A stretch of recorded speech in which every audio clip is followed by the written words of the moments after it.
Assalamualaikum warahmatullahi wabarakatuh. Perkenalkan, nama saya Arya Guna Prawira.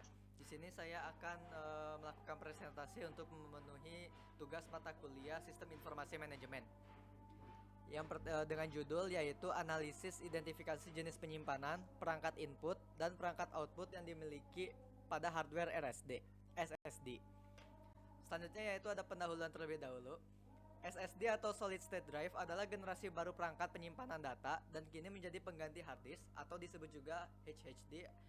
SSD diketahui mengadopsi serangkaian IC sebagai tempat penyimpanan data. Sekarang kamu malah kepikiran mungkin tentang flash disk, bukan? Nah, ya, flash disk juga merupakan perangkat penyimpanan data untuk mengadopsi serangkaian IC sebagai memori. Namun kapasitas dan kemampuan SSD jauh lebih tinggi dari flash disk. Jadi bisa dikatakan SSD adalah perangkat penyimpanan data yang memiliki fungsi serupa dengan hard disk, namun dikonstruksikan layaknya flash disk, yakni terangkai dari sejumlah isi sebagai memori. Selanjutnya ada jenis penyimpanan. Jenis penyimpanan pada SSD termasuk dalam kategori penyimpanan sekunder atau secondary storage, karena digunakan untuk menyimpan data secara permanen. Meskipun komputer dimatikan, SSD menggunakan memori flash NAND atau tipe SLC, MLC, TLC atau QLC sebagai media penyimpanan utamanya.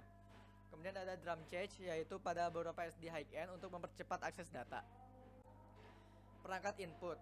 SSD tidak memiliki perangkat input secara langsung karena ia hanya berfungsi sebagai media penyimpanan, namun data masuk ke SSD melalui antarmuka atau interface seperti SATA, PCIe, atau NVMe, atau USB jika SSD eksternal yang menerima data dari komponen lain, misalnya motherboard atau prosesor.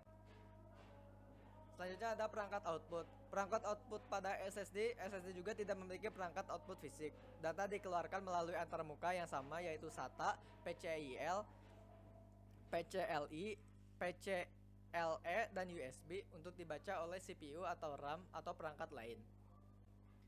Faktor ada kemudian yang selanjutnya yaitu faktor evaluasi SSD.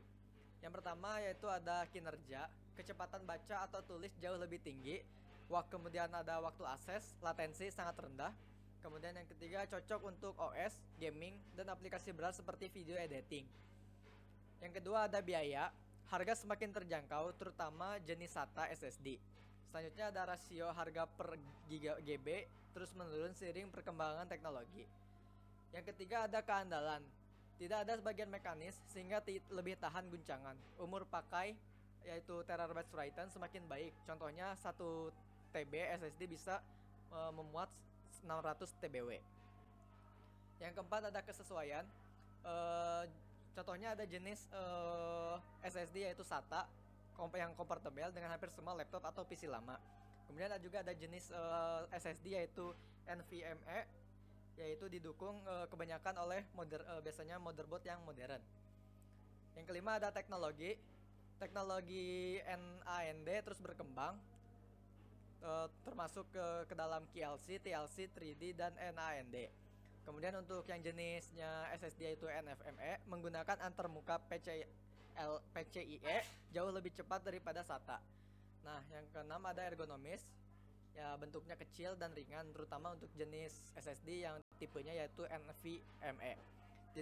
Kemudian yang kedua ada tidak menghasilkan suara karena tidak ada komponen mekanis. Yang ketujuh ada konektivitas. SATA SSD menggunakan kabel standar SATA. Nah, jadi untuk jenis ini SSD-nya tidak menggunakan kabel atau tidak terhubung dengan kabel gitu ya untuk jenis yang SATA ini.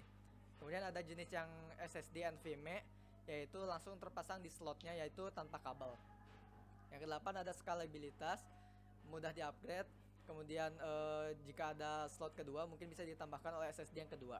Kemudian ada external SSD, ada USB atau Thunderbolt bisa digunakan untuk penyimpanan yang eksternal.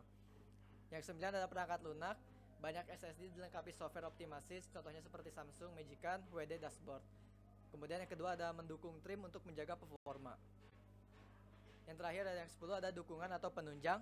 Garansi biasanya untuk SSD ini panjang ya, biasanya 3-5 tahun. Kemudian juga ada vendor termuka yang menyediakan SSD ini, contohnya seperti Samsung, Crucial, WD yang menyediakan support yang sangat bagus. Kesimpulan, SSD adalah pilihan terbaik untuk kecepatan dan responsibilitas penyimpanan, tetapi perlu pertimbangan karena berbagai atau setiap jenis SSD memiliki kelebihan dan juga kekurangan. Semuanya tergantung kebutuhan yang diperlukan baik untuk penyimpanan yang kecil maupun penyimpanan yang besar. Mungkin itu saja presentasi yang dapat saya sampaikan, kurang lebihnya mohon dimaafkan. Wassalamualaikum warahmatullahi wabarakatuh.